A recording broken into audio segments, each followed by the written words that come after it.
धन देवो और वंश ना मानो तो देख लो रावण कौरव और ये अहम में चले गए, अहंकार में निकल गए। इसीलिए वो कहते हैं क्या मान करे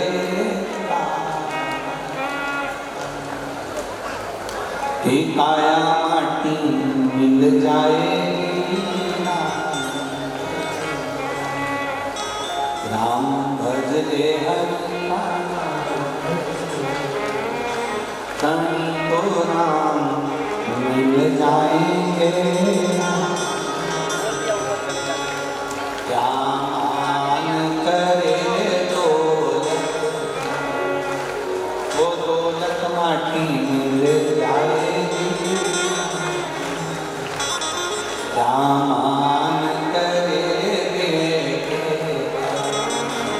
पड़ोसी बेटा बन जाएंगे। क्या मान करे बेटी वो बेटी जमाई ले जाएंगे। शरीर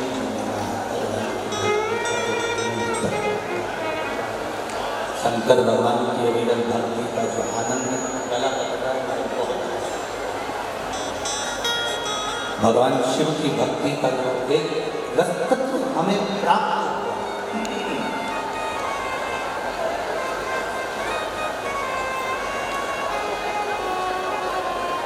अहंकार से परे हो जाओ।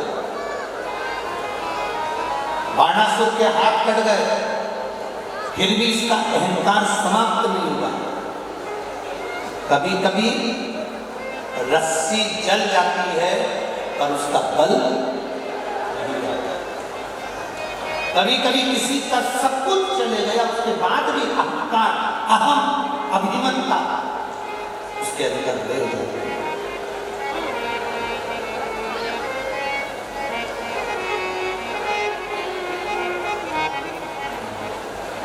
वैभव गया, सत्ता गई, राज पाट गया, उसके बाद में अहंकार उसको हम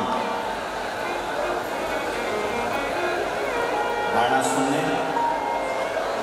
अपने क्षेत्र में जितने भी बाणासुर के क्षेत्र के अंदर जितने भी बाणासुर को मालूम था मेरी मृत्यु कुंवारी कन्या के हाथ से होगी, तो बाणासुर के क्षेत्र में जितनी कन्याओं का जन्म होता था,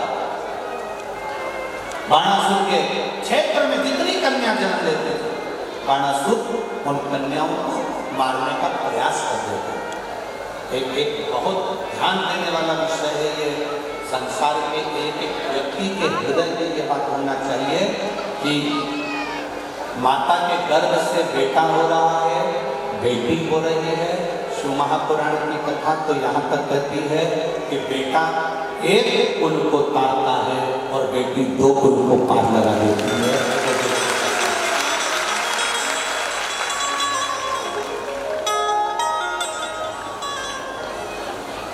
गर्भ में आने वाली बेटियां, गर्भ में आने वाली संतान, गर्भ से जन्म लेने वाली बेटियां, अगर इस गर्भित बेटी को शिव महापुराण की कथा कहती है गर्भ में रहने वाली बेटी को जो गर्भ में मरवा देता है, भ्रूण हत्या करवा देता है, गर्भस्थ कन्या को या कुंवारी अवस्था में उस बच्ची पर कोई गलत प्रहार करता है, छोटी सी कन्या पर गलत दृष्टि देता है, छोटी सी कन्या के साथ अगर कोई गलत कर्म करता है, शिव महापुराण की कथा कहती है कि उस व्यक्ति को बार बार पृथ्वी पर जितनी बार वो जन्म लेगा, जितनी बार वो जन्म लेगा, उतनी बार उसको अधोगति में तड़प तड़प कर रोग ग्रसित होकर मरना ही पड़ेगा।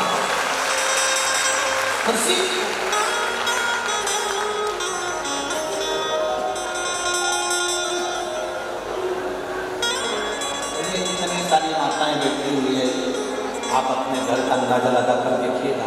आप अपने घर में एक अंदाजा लगाइए ना, रहने वाली घर की बेटियां, घर में रहने वाले बेटे और बेटी दोनों का अंदाजा लगाइए। आपकी पत्नी को भी देखें, आपकी पत्नी का भी अंदाजा लगाइए कि आपकी खुद की पत्नी वो अपने माता पिता के प्रति कितना समर्पित रहते हैं। बोलो सही है नहीं गलत? आपकी खुद की पत्नी माई के 50 बार फोन लगाती है, मम्मी कैसे हो, पापा कैसे हो, भैया कैसे हो, शुगर की जांच कराई नहीं कराई, बीपी देखा कि नहीं देखा, भैया पापा को दिखाने चले जाओ थोड़ा सा, भैया पापा को आगरा ले जा, भैया पापा को दिल्ली ले जा। तुम्हारे खुद की पत्नी को देखना, वो स्वयं अपने माता पिता के प्रति कितना सम्मान रखती है, उसके माता पिता के प्रति कितना आदर, उसके माता पिता के प्रति कितनी जागरूक होती है, खुद की पत्नी को देखो।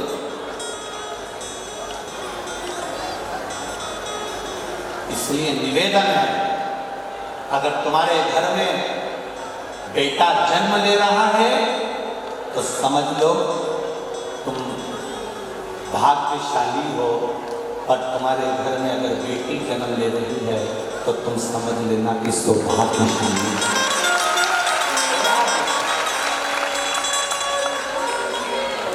अगर बेटी का जन्म हो रहा है, किसी कुंवारी कन्या का, किसी कुंवारी बेटी का, किसी छोटी सी कन्या पर अगर आप गलत दृष्टि दे रहे हो, तुम छोटी सी कन्या पर अपनी गलत विचार रख रहे हो, छोटी सी कन्या पर गलत दृष्टि दे रहे हो, किसी कन्या के लिए तुम निंदा, 4 निंदाओं को वर्जित किया गया है। ठीक है, बहुत ध्यान देना आज की कथा का, ये सूत्र अपने अंदर उतार कर रखना।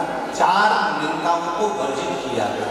एक, सौभाग्यवती नारी, सुहागिन स्त्री, मांग में सिंदूर भरी हो, गले में मंगलसूत्र हो, हाथ में चूड़ा हो, पांव पैजनियां हो, किसी के घर की भी वो स्त्री हो, किसी के घर की भी वो नारी हो, वो किसी के घर की अगर मांग में सिंदूर भरी है, मंगलसूत्र पहनी है, चूड़ी पहनी है, बिछुड़ी पहनी है, सौभाग्यवती नारी की कभी निंदा नहीं करना चाहिए। दूसरी, गर्भवती नारी, किसी नारी का गर्भ है, गर्भ धारण करने के बाद उसका उदर, उसका पेट अधिक दिख रहा है, कम दिख रहा है, गर्भवती नारी हॉस्पिटल जा रही है, मार्ग से, रास्ते से, रोड से निकल कर जा रही है, उस गर्भवती नारी को देखकर कभी अपशब्द मत कहना, कभी निंदा मत करना। 4 निंदाओं को वर्जित बताया है कि 4 निंदा करने वाले व्यक्ति की दशा क्या होती है, वो भी आपको वर्णन करा। पहली, सौभाग्यवती नारी। दूसरी, बोलते जा जल्दी से, गर्भवती नारी। तीसरे नंबर पर कहा गया रोगीला व्यक्ति, रोग, कोई आंख से अंधा है, कोई नहीं समझ पाता, कोई मंद बुद्धि है, कोई विचार से चिन्हित है, कोई अपने ठाट में रह रहा है, हमें नहीं निंदा करना, रोगीला, उसकी भी निंदा करो। चौथे नंबर पर आता है कोई संत, साधु, गुरुजन, ब्राह्मण जन, कोई वक्ता हो, कोई स्मरण करने वाला हो, कोई भगवान की भक्ति में कोई डूबा हो। संत से मतलब नहीं, आप भी अगर भगवान की भक्ति में डूबे हो, तुम्हारे मोहल्ले का कोई व्यक्ति भगवान की भक्ति में डूबा है, कोई संत डूबा है, कोई कथाकार है, कोई वक्ता है, कोई भजन करने वाला है, कोई बच्चा कोई भगवान की भक्ति में डूबा है, हमें उसकी निंदा नहीं, कभी नहीं।